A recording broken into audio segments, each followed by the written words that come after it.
Hi. Hey. Nithya, yeah. Oh my gosh. Welcome to Bike Talk, KPFK live stream. This is your host, Don Ward, with co-host Nick Richard. And today we have our favorite council member, Nithya Raman. Welcome back to the show. I know. Last time I visited with you in person in the primary, mhm. and then we did a Zoom interview in the general. Is that right? We actually were talking to you about the homeless situation a lot Oh, yes, beforehand. that's Now right. you're in office. The homeless situation was raging before you got there. How's it going? Everybody in the city is having difficulty with this. What's the Yes, outlook looking like? it's the biggest question. It's the thing that we get the most calls about, the most emails about in the office. Obviously, it's the thing that's on everybody's mind in the city. Um, it's homelessness and housing costs that are just the top issues for everybody in Los Angeles, no matter what. Yes, I inherited a really tough situation here, a really tough situation. But I will also say that was the thing that spurred me to run, was that I didn't feel like things were moving in the right direction in LA. I ran for this seat and I ran for this seat in this district because I love this district. It's the best. I really wanted to represent it, but also because I wanted a representative. I wanted to see a representative in office who felt a sense of urgency around addressing homelessness and who demonstrated that urgency. I felt like we didn't have that in our previous rep. And so that's why I ran. I will say, since I've been in office, responding to homelessness consumes us as an office. Mm. It takes up a huge amount of time, as it should. What we are doing is really going from a very ad hoc, very disjointed and dysfunctional system and trying to put into place in our own district, where we have a lot more control over what happens and how things happen, trying to put together a systematic way of approaching homelessness in the district, which really allows us to provide services effectively, allows us to have outreach happen regularly, and allows us to monitor, track, and support moving people from encampments into homes. And that's what we've been trying to do since we started. It takes a really long time. When we first started, I hired a homelessness coordinator, and we'd have staff also go out to visit encampments that they would get calls about. We would find that outreach workers hadn't visited encampments in the district, certain encampments in the district, for months. So an outreach worker had not gone out there, never mind offering real services or housing. They hadn't even gone out there for months, right? So we inherited a situation which was very, very neglected. And I think what we've done is to try and put kind of a systematic response over it. And so over the last few months, what we've done is we hired a homelessness coordinator early on. We're adding another person and potentially one more to that team over the next couple of weeks. So we'll have a homelessness response team within our own office. And in that team, we connect with all of the different network of outreach providers, which we've also supplemented with our own discretionary funds, adding more outreach. And we've guaranteed essentially that every major encampment in the district is getting outreached at least twice a week. And the major ones are getting 3 days a week of regular outreach, which is amazing. And through that outreach, we're able to say, okay, what does this encampment need? Who are the people who live here? What do they need? And how can we make those connections to that? So that means being like, okay, this is an encampment in X location. We need a mental health clinician out here regularly. And so we are able to make sure that that happens. We have 2 different outreach teams coming out here. We need to coordinate between them and make sure they're both offering the same things and that they're both, moving people along the path to housing. We do that. We need 3 housing placements here, and we need a bed in a rehab center. And we try and work with the mayor's office and the United, the UHRC, the kind of the homelessness response team within the mayor's office, which coordinates across the whole city and make sure that people are getting that. So that's a big part of the work that we're doing. In addition to that, or in parallel to that, we're trying to make sure that there's regular trash pickup around encampments happening. So we're working with sanitation now to expand the number of bins that there are across, both in encampments, but across the district overall, but specifically near encampments, and to increase regular trash pickup. But in the meantime, we have supplemented LA Sands work, the sanitation department's work, with LA Conservation Corps teams who go out regularly to encampments and pick up trash once a week at almost every encampment in the district. So these are all things that didn't exist before. And I think through that regular work, we're able to keep streets clean as we're sharing space between housed and unhoused residents, hopefully much more effectively than has been happening in the district. We're able to prioritize needs across encampments in the district. And we're able to work systematically encampment by encampment to make sure residents are getting access to the services and housing options that they need to actually get housed. We have seen progress, and I hope that the rest of the district is going to see progress as well. There is housing that's getting built over by Riverside and Los Feliz, right? Isn't there kind of a space over there, or is that? That's already a bridge home facility. Okay. And so is that filled? It's filled up? It's filled to COVID rules. It's going to be expanding its capacity, I think, by the end of this month. So we're excited about that. We'll have more options to offer people, especially in that area. We have a new women and children's, a family shelter that opened up close to that across the street on that same road, which is really beautiful. And that's started accepting families already and is having a grand opening or ceremony very soon. We are looking for and will be proposing sites across the district where we can hopefully build permanent supportive housing as well. And so that's been a long process of going through what are the city-owned properties in the district and where can we identify land and things like that. And we've also been hunting down opportunities for Project Room Key, even though the timeline for that is not forever. Any additional hotel rooms will actually help us. So we're trying to find those opportunities, and we should hopefully be able to announce some good stuff soon. So I'm excited. It's been incredibly politically difficult just to get a location, right? Because people don't want those facilities next to their homes and that kind of thing. Yeah, but I think, permanent supportive housing can be really exciting to see. I think people have this idea, and particularly for shelters, I think when you say this is homeless housing, if you say that to someone, they're going to picture a shelter.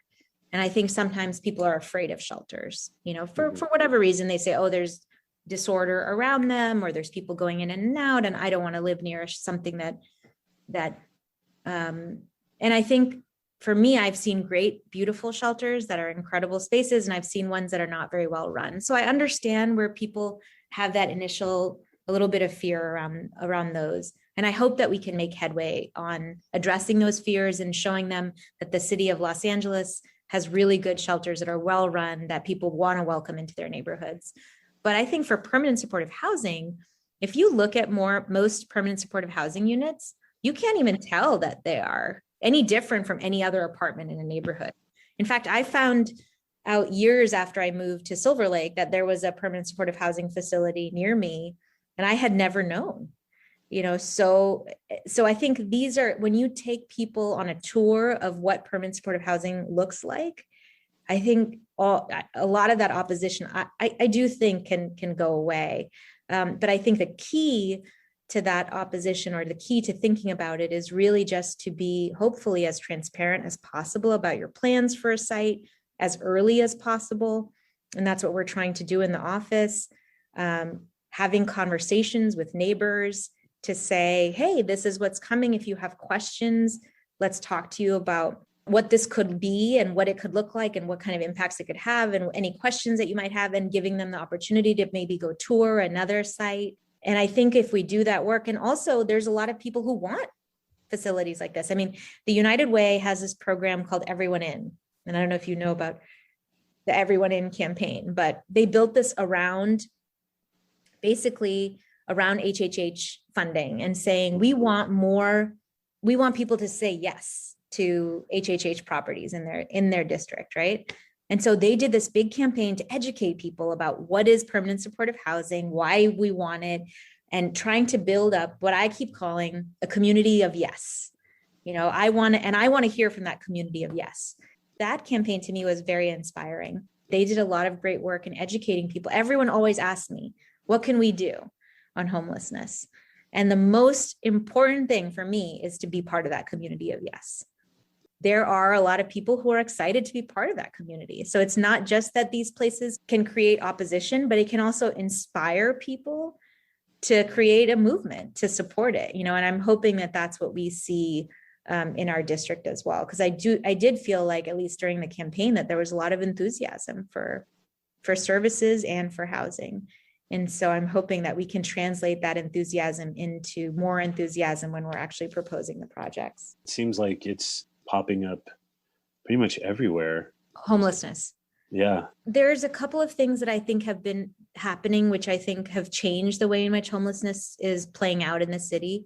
For sure, over the last few years, there's been an expansion of homelessness into neighborhoods which previously hadn't seen tents before at all.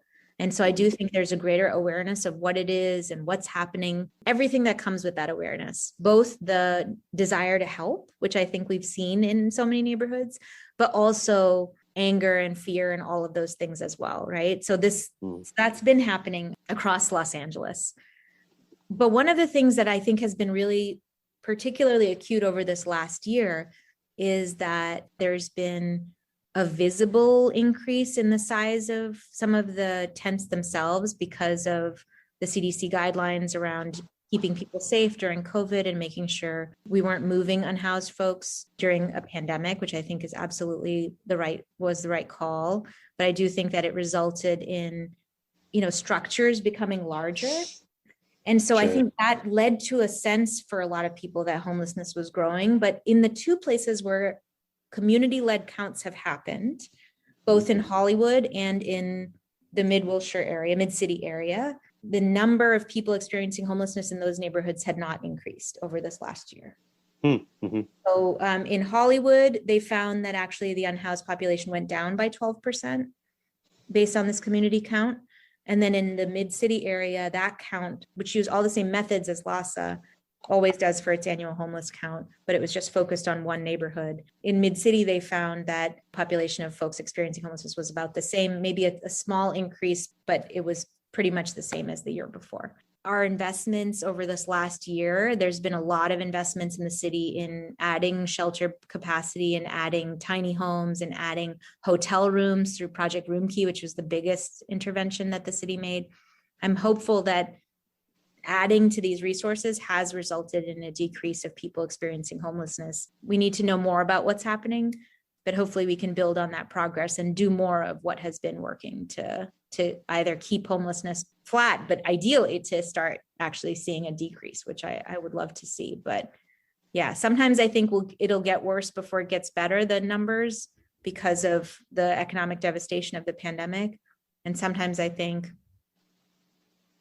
maybe it will just get better because we're spending more on it now, and we're spending at a scale that actually feels closer to what we need to be spending to actually address the issue. So we'll see. Okay. Yeah. Awesome. We want to keep abreast of that and have you back and talk more about that. We are Bike Talk, and we wanted to also talk about biking. Talk about biking and transportation. Yeah. I'd love to talk to you guys about your priorities and what you want to see in the district. And what you're excited about, and learn more about what we could be doing better as a council office, especially now that we have more money. I mean, we were really looking at a huge budget shortfall when I started. Now we're okay. So now that we have a better future for Los Angeles, but at least budgetarily speaking, I'd love to use this as an opportunity to say, okay, well, what should we be thinking about? Okay. Yeah. Perfect.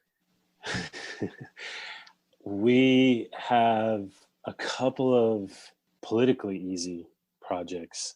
Okay, well, tell me more about what it means for you, politically easy. What does that mean when you say that? Something that's not going to necessarily hinder drivers visually speaking, because a lot of times drivers will see something and they'll be like, any kind of change, just they immediately, think it's something that's not going to benefit them. When in reality, a lot of times these are safety improvements that benefit everybody, including drivers. Mm-hmm. there's a couple of projects. One in particular, the Riverside Bridge. Yes. So Yes. what we have this LA River bike path that, I mean, right now it goes from Canoga Park to Long Beach, but there's gaps in there. Right. And this Riverside Bridge, the way I see it, that's probably a politically easy one. It's the Bureau of Engineering. They've been widening bridges all around LA. And say what you want about that. You know, the bike contingent is generally against widening roads and widening bridges, but it's happening. And they promised us bike lanes on the Riverside Bridge. And the Riverside Bridge, what's really interesting about this whole area is that there's very few ways to get to the LA River bike path. There's very few ways to get to the valley, or even from, say, Hollywood to the LA River bike path. I mean, some of the routes are like Los Feliz Boulevard. Yeah. That's a terrible route. Hyperion, another. Yeah. So gosh. Fletcher, those. So on Riverside, it's really a pinch point for the LA River bike path, the Orange Line bike path. There's a new bike path that Burbank just put in that heads right to that confluence and choke point, or whatever you want to call it, which is all on LA City property. It's that bridge is all, I believe, controlled by LA DOT. Maybe we can nudge LA DOT to get us some bike lanes on there so that people can get to and from the LA River bike path. Yeah. Easily. Because right now there's literally like a quarter mile, or maybe even less than that, where you're kind of thrown into traffic on Riverside from a bike lane. Then there's a gap, and then you get to the bike path, and there's Zoo Drive, which has a bike lane. So wanted to get your thoughts on nudging LADOT and maybe the Bureau of Street Services, whoever's mostly responsible for striping those lanes, to get in there. Get a little bit more support for this bike path to be. And it's basically in like near Friendship Auditorium, that area. The Riverside Bridge is right where Glendale and Burbank come together, and Victory Boulevard. Mm-hmm. They all come together right there, and there's one bridge that gets you across to Zoo Drive, the LA River bike path, and Griffith Park. So if we were able to make that connection happen, the problem right there also is that there's a freeway entrance and a freeway exit there. And when you're on that bridge, there's a lot of aggressive drivers that are gearing up to get on the freeway or getting off the freeway. And I'm looking, I was looking at my notes on this particular area, and it looks like the Bureau of Engineering actually the bike lane striping was promised in the environmental impact report for this project, right? Right. I think having that striping feels like a easy change that can be contributing to a lot more bike safety. And as you said, kind of making it easier for people who are really trying to use the bike path to commute. Those little areas where it's unsafe, that's what prevents people, I think, from using this stuff regularly. Yeah, definitely. If there's an easy one like this feels, like a pretty good intervention where you can actually add a lot of safety and a lot of connectivity. And it was already in the plans for this area. Which kind of alludes also to the Hyperion Bridge, where there was a huge action around that. 1,000 people signed petitions. There was 100 letters from businesses in the area. Saying what? That we wanted a safe Hyperion Bridge to be able to cross from Los Feliz into Atwater.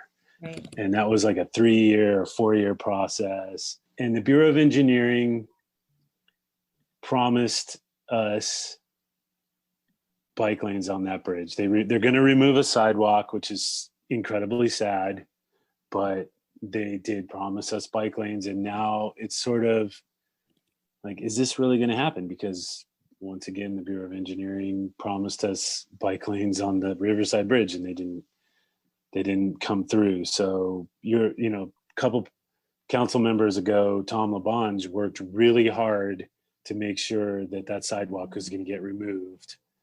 And they promised us bike lanes, but they never really showed us exactly what the plans are going to look like. So So that's I want to something. hear a little bit more about what was Tom LaBunge? What he wanted to remove the sidewalk to make way for the bike lane, or to Their original plan was to remove a sidewalk and just widen the lanes and Got make it, they're always looking to increase speeds and so forth on their bridges, the Bureau of Engineering. So their original plan was just to simply remove the sidewalk and just make really wide lanes, Okay. which induce speeding. Yes. The studies show that when you narrow the lanes, you're causing drivers to slow up. They're not speeding as much. They're driving more carefully. And what we asked for was, hey, instead of widening these lanes and taking out a sidewalk, we wanted to, we wanted to remove a lane heading into Atwater. Okay. And give us nice buffered bike lanes so that for the first time you could actually have safe access to the LA River from Los Feliz, Hollywood, Koreatown, all these areas that can't get to the LA River path safely. Right. So now we have this opportunity. The Bureau of Engineering is going to be starting this project in a year or so, is what I've read. Mm-hmm. And we just want to make sure that they're going to give us what they promised, which was decent bike lanes. I mean, we lost the fight to try to save the sidewalk there. Sad, but at least what we need is decent bike lanes on that bridge so that we can get to the LA River. Yeah. So I think what we actually did reach out to the Bureau of Engineering about this project. We've been in touch with them, and a lot of this work was paused because of COVID, a lot of the outreach work and things like that. So what is happening now is basically that Bureau of Engineering is still in discussions with DOT on what they're doing in terms of outreach efforts related to lane reconfigurations. What I can do is figure out maybe if they're seeking further input or if they're still wanting community feedback on changes that they're making, we can inform you guys. I think the more public support that there will be for adding this bike lane or keeping the bike lane, I think the easier it will be for us to be able to support it as well. So I'm really excited to work with you to make sure people are excited about it. But yeah, I would love to see more connectivity here, and I would love to see more safety here. And I would love to see more ability to be able to really use that area and allow people to get in and out of it safely, and to have a real network there. There's another sort of gap there, right? There's Griffith Park bike lanes, which lead to Sunset Boulevard bike lanes and the rest of the city there. And there's a gap between Griffith Park and Rowena, which has bike lanes. And there's a gap between Griffith Park Boulevard and Hyperion. There was so much activity around this bridge. I mean, there was even a lawsuit. I filed the lawsuit. You filed a lawsuit? I didn't know this. How many years long was this? This was in 2000, I want to say 2014 or 2015. They put together a committee to go through the process of choosing options for the bridge. We did so much work, house to house in Atwater. I can't tell you how many houses I knocked on and got signatures from people who were... You said in 2014? I think it was 2014. The file is still on the city council website, but you can go through it and see the hundreds of pages of petitions, business letters. I mean, LAUSD, Bennett Kaiser wrote a letter, like the area principals. We did everything possible to get support for this, for removing a lane and giving us buffered bike lanes and saving that sidewalk.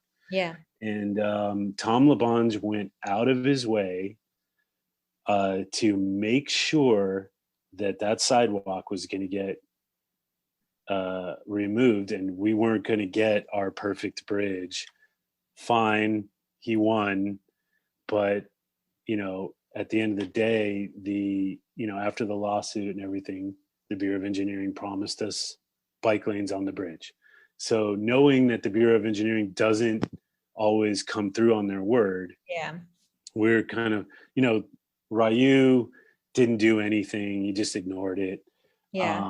But we know that council members have a lot of influence on this, and we're kind of for sure. And especially, I think just me being more open to talking about inviting a public conversation on these issues, I think has already, like, you can see the difference when we talk to Bureau of Engineering or to DOT about these kinds of issues. I think that we haven't, as an office, shied away from talking about stuff about which there's strong feelings on both sides, and Sure. really trying to say, okay, like I really believe that we should make this a city that's safer for biking. Yeah. I would be happy to be more vocally supportive to BOE about the need for that bike lane for sure. And I can report back to you after we've had our meeting with them and let you know the update on that and where they are on that and whether more community engagement needs to happen on this issue or whether it's done and it's actually moving ahead as promised. So be happy to come back. Yeah, I don't think you'll run into any. I mean, they're saving all the lanes. The car lanes are saved. Yeah. But now it's just about technically, are they actually going to come through on their word and put in the bike lanes? Right. I mean, they're going to remove a sidewalk. There's plenty of room now, so they can do it. Well, let's see if we can make this happen, And yeah, I do think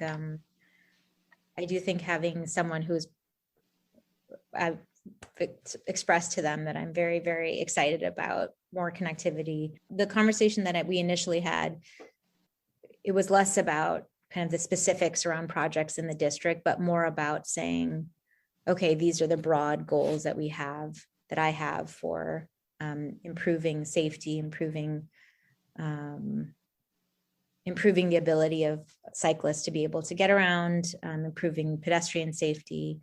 And I'd love to find all kinds of opportunities to work with the department to support that wherever we can, but also to talk about it more and to get it out from beyond just the community of passionate cyclists to also to many more people in the neighborhood and say, because I do think in this particular area that we've been discussing, that's where I live. And I know that there's a lot of people there who want to see this, not just the people who've been engaged on this issue so far. But also I think parents of young kids who attend Ivanhoe, which is right in that area, and there's a lot of preschools and daycares in that area, so there's a lot of parents who use that area and walk to those schools and daycare centers. There a lot of Marshall High students that's right. Yeah.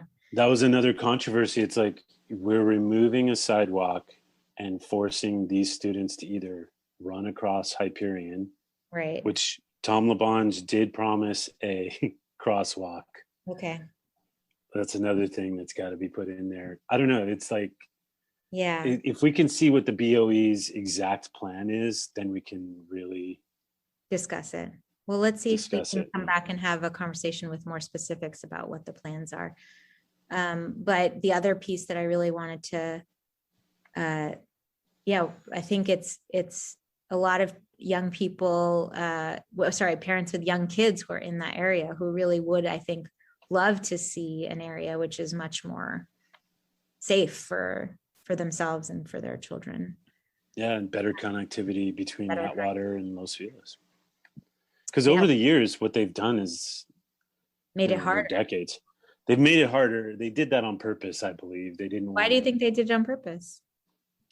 It's kind of the same story. It's like Los Feliz is more of sort of an affluent area. And you can, when you're walking around the bridge, there's literally old sidewalks that are covered in bushes now that used to be there.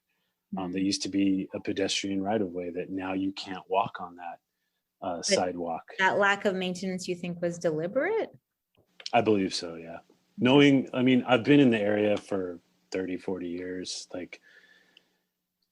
and that's just kind of how LA has been doing things. Like when there's quote unquote riffraff hanging out at a staircase on Sunset Boulevard by Parkman, they'll take out the staircase. They close up the staircase. That's how they solve problems in Los Angeles. And what's great about you and Mike Bonin and other people is we're saying, no, let's not close the staircase. Let's enhance the safety. I'm excited to be back here. And I feel like now that we're past the worst of the pandemic and now hopefully it's behind us completely. I'm really excited to focus more on the issues which I think are really fun. And so I'm hoping that I can come back in a few weeks and talk to you guys again and talk with a little bit more specificity about some of the projects that hopefully by then we'll have already taken some action on. Okay, cool. I'm excited to do that and happy to see both of you again. Well, thanks for coming on the show, Nithya. We really appreciate your time. I rise in the morning and greet the day. Pull out the bike and I'm on my way. The transportation shows I care. Every turn of the pedal cleans the air. Green and the green, I'm saving the planet. Just like my friends Dale, Sean, Toby, and Janet. No greenhouse gas, a tiny carbon footprint up your ass. I'm on a motherfucking bike. I'm on a motherfucking bike.